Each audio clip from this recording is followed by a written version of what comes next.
There comes a moment in life when you realize the problem is not that you don't know what to do. You have always known. Eat less, be more disciplined, stop procrastinating, sleep earlier. The real problem is that you no longer trust yourself to keep a promise to your own life. Every time you start again, you try to change everything at once. And every time you fail, you don't just stop, you learn something far more dangerous, that you are not a disciplined person. From that moment on, every attempt to stand back up is already defeated in your mind. But a samurai is not forged in great battles. He is forged through small actions, repeated every day, until quitting is no longer an option. A blade does not become sharp in one night. It becomes sharp through quiet, invisible strikes, done without applause. In this video, you will hear the story of a man whose transformation did not begin with motivation or intensity, but with an action so small you will think it is meaningless. If you are searching for temporary inspiration, this video is not for you. But if you are ready to build real discipline, the kind that does not depend on emotion, stay. Subscribe to the channel, and walk this path with me. We do not begin with something great. We begin with the smallest step. Ethan was not a weak man. He woke before sunrise every day, worked long hours, carried responsibilities that never seemed to get lighter, and returned home when his body was already empty. He provided, he endured, he survived, and like many men who survived for too long, he stopped noticing when survival quietly replaced living. His body began to change before his mind did. Climbing stairs required pauses. Tying his shoes became an effort he postponed. When his children asked him to play, he smiled and said, "Later," not realizing that later was slowly becoming never. Weekends disappeared into exhaustion, food eaten without attention, rest without recovery. He told himself this was normal. This was adulthood. This was life. He had tried to change before. Many times, diets that demanded perfection, exercise plans built on intensity, mornings fueled by motivation and evenings defeated by fatigue. Each attempt ended the same way, not with failure, but with resignation. He stopped asking how to change and began explaining why he couldn't. Genetics, time, stress, age. His mind learned a dangerous lesson. Effort leads to disappointment. The breaking moment did not come with drama. There was no hospital room, no siren, no warning. It came quietly, in a backyard, on an ordinary day. Ethan bent down to pick something up for his son, and could not stand back up. Not from pain, not from injury, simply because his body no longer obeyed him.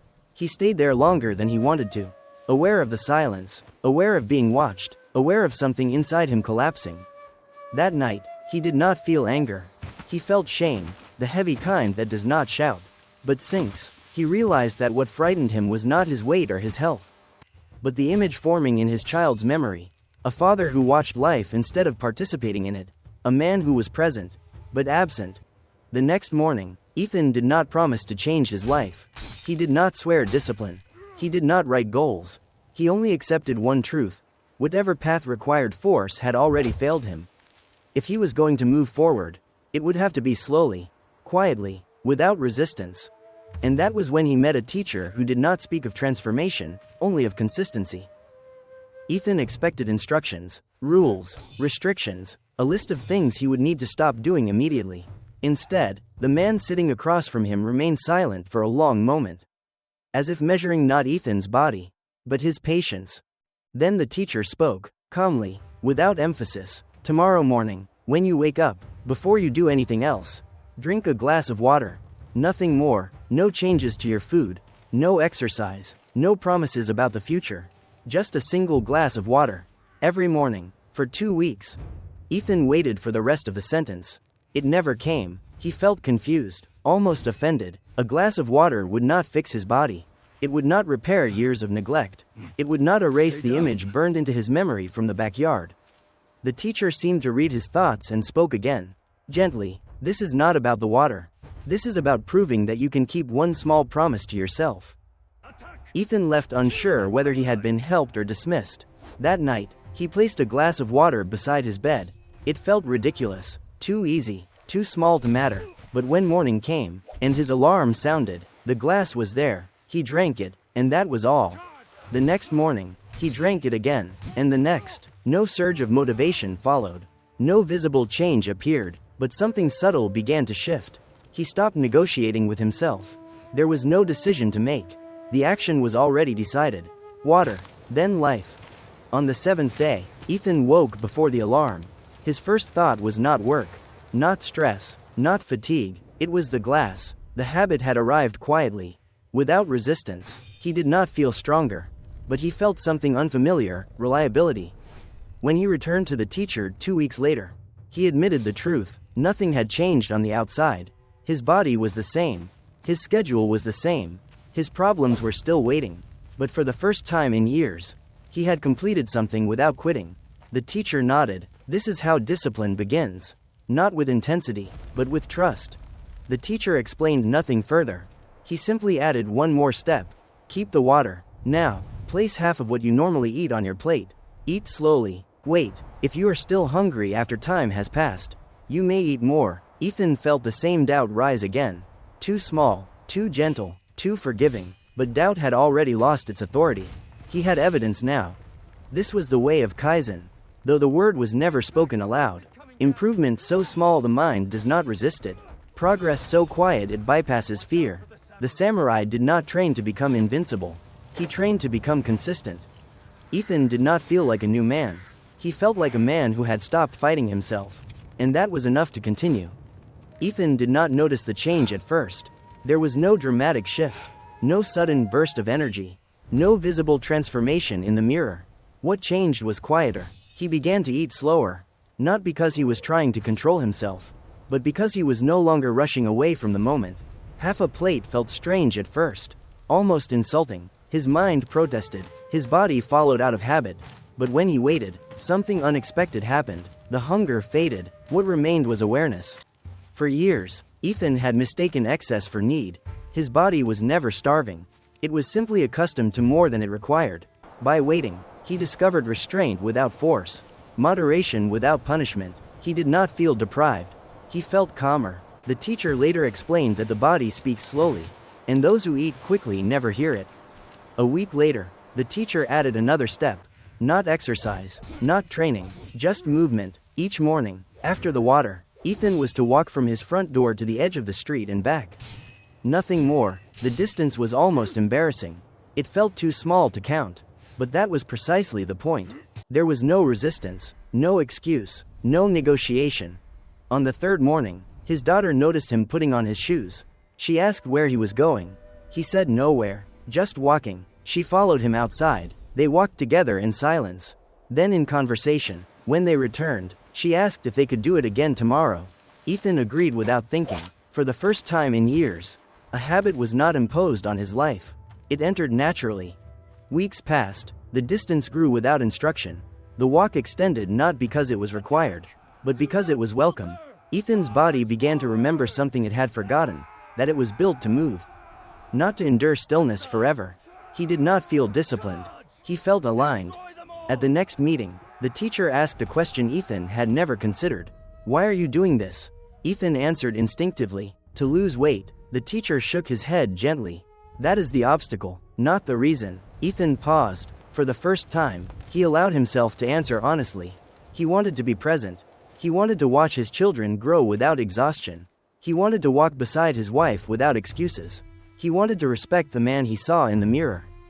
The teacher nodded. This is your reason for living. Not the body, not the scale, the purpose behind the effort. When purpose is clear, discipline becomes natural, motivation fades, purpose remains.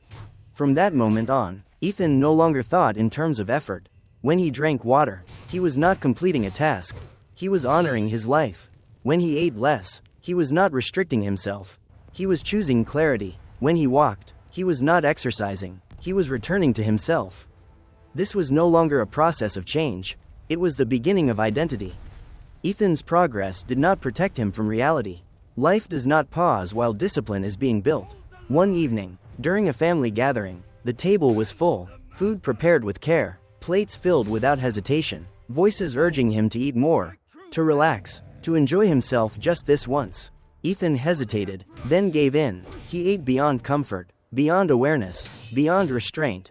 That night, standing alone, he felt the familiar weight return. Not in his body, but in his mind. The old thought surfaced quietly.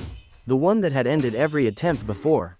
You failed, you broke it, you always do. For a moment, Ethan considered stopping altogether, skipping the morning ritual, letting the habits dissolve back into memory. But the next morning, before his mind could argue, he drank the water. It did not feel victorious. It felt heavy, mechanical, uninspired, but it was done. He walked, slowly, without enthusiasm. The plate at breakfast was smaller again, not because he felt disciplined, but because he refused to let one imperfect day define him.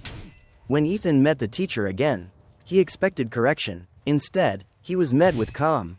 You did not fall, the teacher said. You stumbled. There is a difference. A stumble is part of movement. A fall is when you stop moving entirely. The teacher spoke of an idea Ethan had never heard before, the acceptance of imperfection. Nothing is complete, nothing is permanent, nothing is flawless. To demand perfection is to reject reality. Discipline that requires flawlessness will always collapse.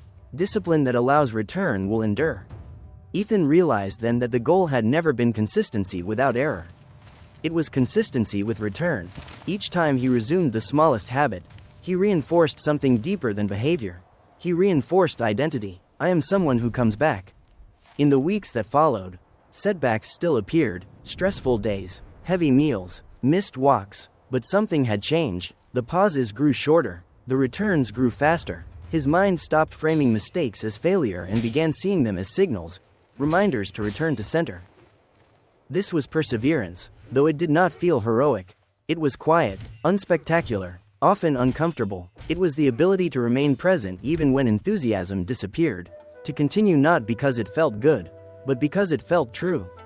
Ethan understood now that discipline was not force. It was alignment, not control, but commitment, not intensity, but endurance. He was no longer chasing a better version of himself. He was becoming someone who did not abandon himself. And that was the turning point. Months passed, and Ethan stopped counting them. What once felt like effort gradually became structure. The morning water no longer felt like a task. It felt like the beginning of order. The walks were no longer reminders. They were expected. The plate was smaller not because he forced it to be, but because his body no longer asked for excess. Something subtle but profound had shifted. Ethan no longer asked himself whether he felt like continuing. The question had disappeared. There was no debate, no internal negotiation. The habits were no longer actions he performed. They were expressions of who he was becoming. One afternoon, the teacher asked him a simple question. When was the last time you thought about giving up? Ethan paused. He searched his memory and found nothing. Not because life had become easy, but because quitting no longer made sense. He realized then that discipline had stopped being something he used. It had become something he embodied. Ethan was no longer a man trying to change his body. He was a man who took care of himself. That distinction mattered more than any number on a scale. Temporary change requires effort. Identity requires alignment. When behavior aligns with identity, willpower becomes unnecessary. The transformation did not announce itself dramatically. It revealed itself in moments. Standing up from the floor without thinking. Saying yes when his wife suggested a walk. Running briefly without fear of breathlessness. Laughing with his children instead of watching from a distance. These moments carried no applause, but they carried truth. Later, the teacher placed a sheet of paper between them. On it were 5 quiet principles Ethan already lived by, though he had never named them. Purpose, improvement, moderation, acceptance, perseverance. The teacher spoke calmly. This is not a system for changing habits. It is a system for living as a human being without abandoning yourself. Ethan understood then that what he had learned could not be finished. There was no endpoint, no final version of himself waiting at the end of the road. There was only continuation, a path walked daily, imperfectly, honestly. Years later, when people asked Ethan how he had changed his life, he did not speak of philosophy. He did not explain methods. He asked a question instead. What is the smallest promise you can keep tomorrow morning? Most laughed, some walked away, but a few understood. Those few returned. And Ethan recognized them immediately, not by their results, but by their patience, by the quiet way they chose consistency over urgency, by the way they stopped trying to become someone else and began building themselves one step at a time. This was the way of the samurai, not domination, not conquest, but presence, discipline born from respect, strength built through return. And the path remained open. There is a photograph on the wall of Ethan's home. In it, he is heavier, seated in a chair, watching his children play from a distance. He is present in the frame, but absent in the moment. For a long time, that image defined how he saw himself, not as a failure, but as someone who had slowly stepped out of his own life. Next to it hangs another photograph. Ethan is on the floor, building something small with his hands. His children are laughing, climbing over him, interrupting him, pulling him back into the moment. The picture was taken without his knowledge. There is no pose, no preparation, only presence. When Ethan first saw it, he understood that this was the moment everything had been leading toward. The true transformation was never the weight he lost or the strength he regained. It was the return of attention, the return of participation, the return of a man who no longer watched life pass, but stepped into it without hesitation. His family felt the change before they ever spoke of it, not because he explained anything, but because he stayed. Years later, his children would not remember the diets or the routines.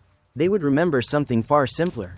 They would remember the mornings he drank water quietly, the walks taken without urgency, the way he fell, returned, and continued, without drama, without excuses. They grew up watching consistency instead of promises. This became the legacy. Not discipline enforced through fear. Not motivation fueled by intensity. But a living example of what it means to keep a small promise. Every day, for a very long time. When life later demanded strength from them, they would already know where it came from.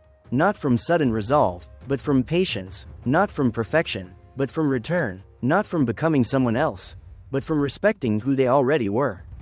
Ethan never intended to teach anyone. He never set out to inspire. Yet his presence became instruction. His steadiness became permission. By changing himself quietly, he gave those around him the courage to change without shame. This is how real legacy is formed. Not through words spoken loudly, but through actions repeated silently. A body will age. Achievements will fade. But the memory of someone who stayed, who endured, who returned, who remained human, continues long after the moment has passed. That is the path of the samurai. And it does not end with one life. Years after his transformation began, Ethan noticed something unexpected. People started coming to him, quietly, without announcements. They did not ask for motivation. They asked how to begin. Each of them carried the same exhaustion, the same disappointment, the same belief that discipline was something they did not possess. Ethan never gave them a plan. He never spoke about timelines or results. He asked one question instead: what is the smallest promise you can keep tomorrow morning? The answers were always too large. Exercise, diet, change everything. Ethan would shake his head gently. Smaller, much smaller. When he told them to start with a single glass of water, most smiled politely and never returned. They were still searching for intensity, for speed, for a dramatic turning point. But a few came back 2 weeks later, quieter than before, different. They did not look transformed, but they felt something unfamiliar: trust in themselves. Those few understood what most never would: that the system was never about habits. It was about identity. You do not change your life by forcing new behaviors. You change your life by becoming the kind of person who keeps small promises consistently. Ethan explained nothing more. He didn't need to. The system revealed itself through practice. Purpose gave direction. Small improvement built momentum. Moderation created balance. Acceptance removed shame. Perseverance carried everything forward. Not all at once, one step at a time. This was not a method for rapid transformation. It was a way of living without violence toward oneself. A way to move forward without breaking under the weight of expectation. The mind stopped resisting because nothing extreme was demanded. The body followed because it was no longer punished. The person remained because quitting was no longer part of the identity. Ethan understood now that time was irrelevant. Whether change took months or years no longer mattered. Time would pass either way. The only question was whether it would be spent abandoning oneself or returning again and again. He had learned something essential. You do not need more discipline. You need a system that respects your humanity. One that allows imperfection. One that values consistency over performance. One that does not require you to become a hero overnight. The path was never hidden. It was simply quiet. And it begins the same way for everyone. With one small choice. Tomorrow morning. Most people spend their lives waiting for the right moment. They wait for more time, more motivation, more strength. That moment never arrives, not because they are weak, but because they are waiting for change to feel easy. It never does. Real change does not announce itself with emotion or intensity. It arrives quietly, disguised as something too small to matter. A glass of water, a single step, a promise so simple that failure feels unnecessary. This path is not fast. It does not impress. It does not reward impatience. But it does one thing that nothing else does. It lasts. If you are looking for inspiration, you will find it everywhere. If you are looking for discipline, you must build it yourself. Not tomorrow, not next week, tomorrow morning. Choose one small action, do it without drama, repeat it without negotiation, and when you fail, because you will, do not quit. Return. That is all the path requires. If this message speaks to you, stay, subscribe, walk with us, not toward transformation, but toward consistency. The way of the samurai does not begin with victory. It begins with showing up. Again,